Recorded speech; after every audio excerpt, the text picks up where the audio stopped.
argue this back. So I went to the Qatar World Cup, for example, for a week. Felt completely safe. There was no hooliganism whatsoever. But that's not the same as the extremists. These are two different...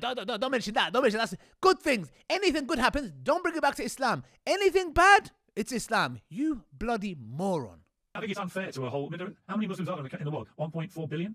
Are we really suggesting that 1.4 billion Muslims are all potential extremists? Because I don't get that sense of the Muslims I know in London. I walk down my high street in London. There are Muslims running all sorts of different businesses. Okay. And honestly, they're not extreme. Patrick sounds like Hitler. Like he's trying to convince him, like, the Jews. Yeah, we're saying about the Jews. Yeah, we need to get rid of them. They're like this and like that. We need to get rid of them. You sound like bloody Hitler, mate.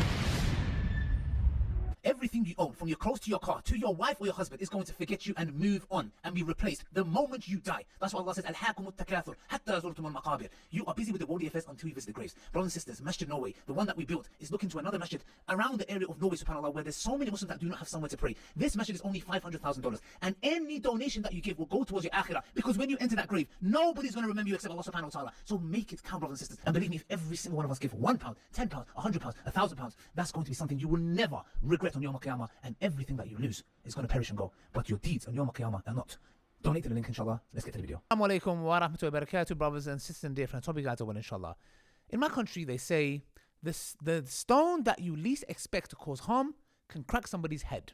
Well, in a nutshell, Piers has done that. The unexpected stone has done something positive for once. And we're not going to forget what he did with the whole Gaza situation. Never ever. There's nothing he can do that will redeem himself. But let's watch this video, inshallah. So in this video, guys, Patrick David, the absolute dirtbag, scumbag, subhanAllah, who is an enemy of Islam, is there trying to vilify Islam, and he's going to get debunked. And not only that, guys, we've got an amazing new podcast show coming, set up similar to the PBD, written backwards, DBP, the Dawah Bros podcast, alhamdulillah, which we're going to be talking about doubts and etc. whatever it is.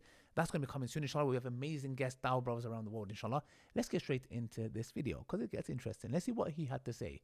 The absolute weasel.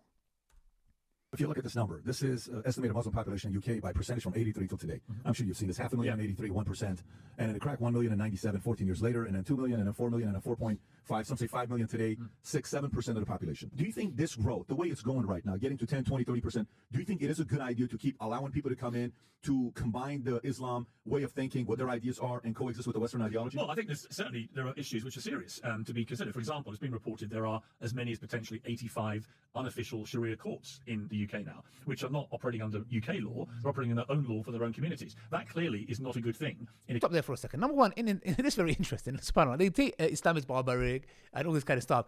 In Islamic lands, when the Christians and the Jews would live under our rule, when we dominated the world, the Christians and the Jews had their own legislation and their own courts. And that was totally allowed in Islamic law. So much so, it was encouraged that, subhanAllah, when some of the Jews that came to the Prophet Muhammad, peace be upon him, the Prophet sent them back to the scripture. And he said, why do you not read the Torah? What does it say in your scripture? Yes, so Islam allowed for them to have their legislation, their own laws in their own areas. They were protected. If they were attacked, they would be protected. And not only that, what happened to democracy? Patrick Pitt David, you moron, you absolute ignoramus, you emotionally, intellectually bankrupt coward. What happened to democracy? If democratically Muslims are voting, and not only that, it's not just birth rates. Do you know how many people are coming to Islam in our Dawah table alone? SubhanAllah.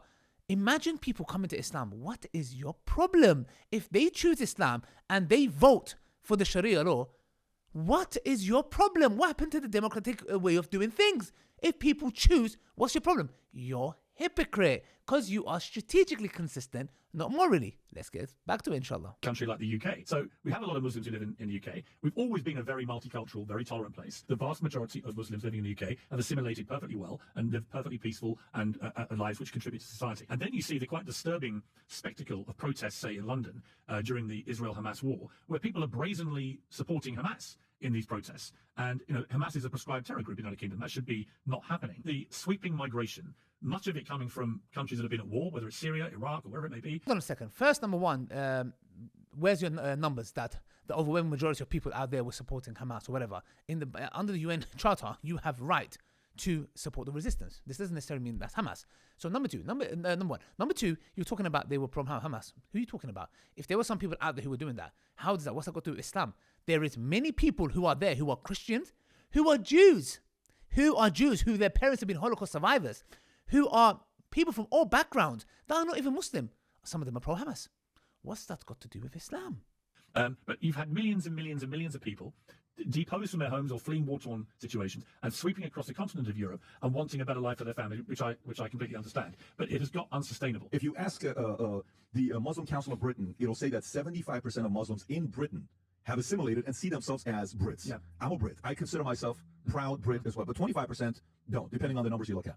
How would Winston Churchill today, would Winston Churchill be tolerant with the borders? Would he be like, yeah, it's okay, let him come in? No, would he handle the threat?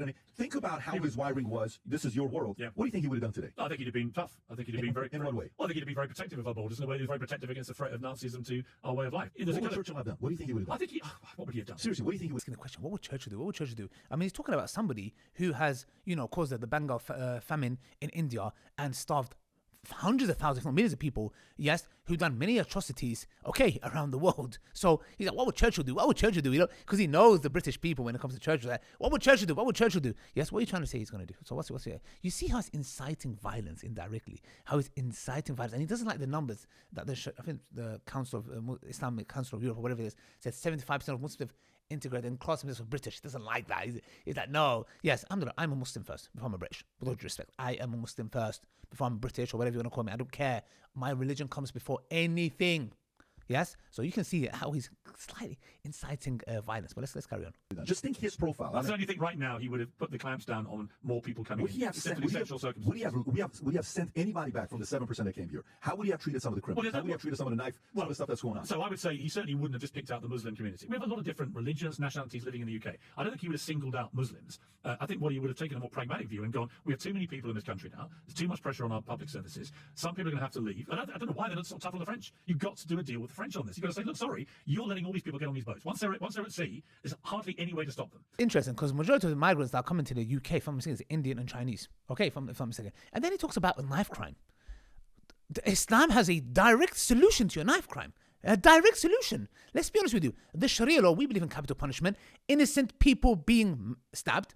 Yes. Innocent people, be they Muslim, Christian, atheist, whatever they are, being stabbed on the roads. What's your solution? Send them to prison. Hot food, hot shower, hot bed. Yes, everything is nice and hot. Yes, and they're going to come out and go back. I wonder why they want to go back in prison. I wonder repeat offenders. You have no solution. Islam is your solution. That's the funny thing. You are thirsty for Islam. Patrick, pet. Yes, you're a pet. That's what you are, not bet. You're a pet. Would you be okay with a Muslim prime minister of UK? Yeah. You'd be okay. That would be absolutely. Yeah. So your concern isn't that at all. No, not at all. No, listen, I don't want to radicalise Muslim running the country. I don't want to radicalise anything running the country. There's a lot of radicalised elements of all religions, of all nationalities. Do I think we have a particular problem in the UK with radicalised Muslims? I'm not convinced by that. I think there are radicalised Muslims, and clearly the Muslim population is rising exponentially fast compared to other populations. So we are going to have to look at this and say, well, what do we do about this going forward in a way that you don't look like you're just picking on people because of their Muslim faith? Piers Morgan, at least he's consistent to a certain degree here. First time ever, he was damn not consistent with the whole Russia-Israel thing, definitely not. Hypocrisy, like I said before, and nothing he's going to do is redeem himself. But he's consistent Muslim. I don't care, because at least he's consistent with his worldview. I respect the tolerance that you have of what could happen to Brit long term, because I think sometimes when you're in it and it's gradual, like the whole thing about you put a frog in a boiling water and you boil it slowly, and then boom, he's dead. It's too late, right? I think sometimes when people are in it, they're like, yeah, well, it's okay with this, it's okay with that, it's okay with this. I think UK's flirting with being intolerant, and it'd be interesting to see who would rise up and want to do something about it. Well, I do you see the words? Yes, he compares a frog, an innocent animal, boiling water, danger, Islam. Frog is the British population or Western population, what you want to. And if you slowly cook it, so Islam is slowly cooking. And he says, who's going to stand up and do something about it? Do you see how he's inciting violence? This guy is a Zionist bastard. He's a scum of earth. Okay, you can see how he's trying to incite violence. You know why? Because Zionism has been exposed to such a degree. The whole world has woken up, and now they're trying to bring back Islamophobia. It's not going to work. Those days are over. Habibi, those days are over. Let's carry on. In a lot of Muslim countries, I've been in Saudi Arabia, I've been in so the biggest thing is the extremists. It's not a... No, exactly. It's my point, though. But also, they have zero tolerance of people wanting to operate under their own laws when they go to those countries. For example, so the whole debate about Sharia law and so on, I can understand why a lot of Brits get exercised about that, because if I went to Saudi Arabia or Qatar or somewhere and decided I would ignore the country's laws and operate under my own laws while I was there, you wouldn't get away with it. So why would you be okay with that? Why would you be okay with that? Well, I wouldn't. No, but what I'm saying is, so if you were okay with somebody who's a Muslim to become a prime minister, and then say they're the noble one, right? You know, and they're coming in, they actually love Britain. But it opens it up, and an extremist like, I might get in. Then they come in and they say, Sharia law, what are you going to do about it?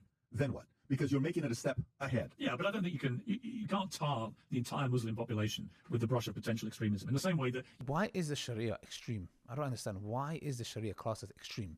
It is a solution to your problems. Sharia law is looking after your neighbors. Sharia law is being good to the parents, not throwing them in care homes. Yes, Sharia law is giving in charity. Sharia law is enjoining good, forbidding evil. If you see a harmful object on the road, it's picking up. Sharia law is dealing with the criminals the way you should deal with criminals. Yes, not at the expense of the victims. Yes, and giving them a nice cozy place. No, Sharia deals with the matter at its core, at its roots. Yes, okay. Get rid of gambling, get rid of pornography, get rid of sexualizing women, sexual objectifying women, get rid of alcohol, the biggest poison on earth, get rid of drugs, yes, make society whole again. You get Christian extremists in America who committed appalling atrocities. I don't assume that every Christian, I'm a Christian, I don't assume that every Christian in America is a potential extremist. I just think there's got to be a... You're comparing the two? No, You're comparing the two? What do you mean? You know what? There is no comparison. He's right. There is no comparison. What the Christians have done in history, the Muslims have never done. The way the Christians massacred, ate people, cannibalism, eating people's flesh, Jews and Muslims, yes, the Crusaders and what they done and massacred men, women and children. Muslims, we've never done that. And I'll make it very clear for you. Islam and the Western liberal world, yes, they are two opposites. Okay? Islam and the West are incompatible. They are two separate worlds. Islam has a moral high ground here. Not like the Western world. The Western world is atrocities that is committed across the globe. Yes? Tell me, when Muslims have invaded, genuine Muslim armies have invaded a land, steal the wealth and killed men, women, and children, massacre them, etc., for the resource, etc. Where? Tell us where. Where do you see the crown jewels in Mecca and all the wealth that's been stolen when the Islamic Empire ruled the countries? Why is it not back in Mecca?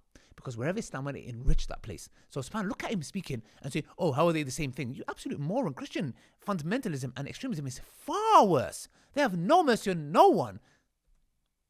Extremism is extremism, yeah. Isn't it? Isn't it? Well, it's the same, isn't it? It is. No, I think extremism is extremism. To me, that's not the part of it. But when you look at the percentage of who is, like, for example, in America, do you remember the story about the Japanese when they went to the World Cup? What were they doing afterwards at the end of the game? They were cleaning up the arena. Everyone's like, what are they doing here? That's what we do in Japan. So would I want 1,000 Japanese neighbors? Yes. They are their own people. They raise kids. They go and work. They don't hate America. They don't get up there and, commit to terrorist crime. You don't hear stories like that from them. They just go and do their part, right? What an absolute dirtbag. This guy is unbelievable. So he's basically saying, we Muslims, my friend, every week in your country, United States, there is a mass shooting by a white man. A white man, okay? He's doing the mass shooting. Either he's a Christian, either he's an atheist, either he's a KKK, either whatever he is. Every single week there's a mass shooting. Not only that, not domestic violence, okay, terrorism. Then you've got your country that you live in, you're a bloody immigrant yourself, yeah, you flipping immigrant, yes, who've gone and bombed so many countries and killed millions of Muslims. And we're the terrorists. You flipping moron. You are a moron. You're a coward. That's why you don't have Muslims on your show. You get annihilated intellectually. Let me argue this back. So I went to the Qatar World Cup, for example, for a week. Felt completely safe. There was no hooliganism whatsoever. But that's not the same as the extremists. These are two different... Don't mention that. Don't mention that. Good things. Anything good happens, don't bring it back to Islam. Anything bad, it's Islam. You bloody moron. No, I agree. But again, I think there's extremists everywhere, attached to all different groups. And I would say that I like the way the Middle East has been opening up in the last decade. I think it's exciting, it's dynamic. I just interviewed Cristiano Ronaldo in Rio at his home there. One thing he said, it just feels really safe. And it feels like it's opening up in a way that's good for families and everything else. And I think that's great. I don't like the tinge of you're all potential extremists until you prove otherwise. No, because... So I think it's unfair to a whole... how many Muslims are there in the world? 1.4 billion? Are we really suggesting that 1.4 billion Muslims are all potential extremists? Because I don't get that sense of the Muslims I know in London. I walk down my high street in London. There are Muslims running all sorts of different businesses. Okay. And honestly, they're not extreme. Well, I mean, I got to give it to Piers there. I got to give it to him, This guy, he sounds like Hitler. Patrick sounds like Hitler. Like he's trying to convince him, like, the Jews. Yeah, we're saying about the Jews. Yeah, we need to get rid of them. They're like this and like that. We need to get rid of them. You sound like bloody Hitler, mate. You sound like bloody Hitler. SubhanAllah. Yes, at least someone's got consistency and some sense. Let's watch this last clip, inshallah. You look at immigrants that come to America. What percentage of them are on SNAP the most? Have you seen this chart? No. Food stamps by ethnicity. 45.6% of immigrants from Afghanistan are on SNAP. 42.4% from Somalia. 35% from Iraq. So why are we inviting more from Afghanistan, Somalia, Iraq? I mean, I would need to study this in more depth, but certainly the Afghanistan, Somalia, Iraq. I mean, these are... Let's think about it, guys. Afghanistan, Iraq, and Somalia. What comes to mind? Oh yeah, America invaded them. Oh yeah, America killed over 1 million people in Iraq and 500,000 in Afghanistan. There was weapons of mass destruction. They couldn't find any, did they? Oh, they've come now to America. The chickens have come to roost. Does it ring a bell? Maybe if you don't invade other people's countries and take their resources, they won't need to come to yours and your dead food stamps. Yeah, with your dead American food that I went and ate. Disgusting food. It's something just edible. It's not even nutritional. People, I imagine, predominantly who have fled war-torn countries. So they, by definition, when they come to America, are going to be impoverished. Yeah, but you know, when America was founded, it's about getting the best to come over here, right? You fled your family Iran, I lived there for 11 from a years. war-torn Yes, place. we did. Right? So you take your Exactly. Bro, what a hypocrite. You came from a war-torn country. Yeah, but let me in, but don't let them in. Oh, bro, you can't make this stuff up, man. What a moron. I mean, Piers Morgan owned him. Iraq, for example. When I was editor for the Daily Mirror in the UK, I opposed the Iraq War before, during, and after it. Cost me my job in the end. Yep. After 10 years running the newspaper, and I think I was vindicated by what happened afterwards. That war was fought on a false pretext. Saddam Hussein had weapons of mass destruction. They never found them. So and also there was this kind of subliminal: we need to respond to 9/11. We can take out Saddam. I never saw that connection. It seemed to me completely wrong. So I look at Iraqis, right, who were displaced by a war, which many people, including me, would say was an illegal war in their country that caused utter devastation. And they come to someone like the United States, which has been the home for people like that ever since its inception. And it's lauded around the world for that, for being a place that you can come to, right, from places like that. But is there not a particular duty of care? Maybe I think there is, but is there not a duty of care to people who come from a war-torn place like Iraq, where the United States, along with the UK and other countries, waged that war, in my view, completely wrongly, in a way that caused their displacement, caused them to lose their homes, maybe lose their loved ones, and they come here for a better life, but when they get here, they have nothing. Now, that may explain some of those numbers, I don't know, but certainly in that case, you've got to think, well, okay, if they're the ones who are getting the SNAP benefits, okay, what is the correlation between the ones who were displaced because of the actions of the United States and the UK and the other allies that fought the Iraq War on their presence here in the United States, and is there a duty of care towards them? I don't think we should lose in the mix of all this a compassion towards genuine asylum seekers, particularly from countries ravaged by wars which we may have been complicit in starting, in my opinion, on a false pretext. Clap for that, Piers Morgan. Credit when credit's due, but don't forget, we don't forgive you for what happened to Gaza. Don't forget that. Yeah, I think that I would sit there again. I would sit there and I would say, if we're looking at anybody that's coming in, if we cost some of this, let's see what we can do about it. Now, of course, somebody in America could say, well, you cost all of it, right? Okay, no problem.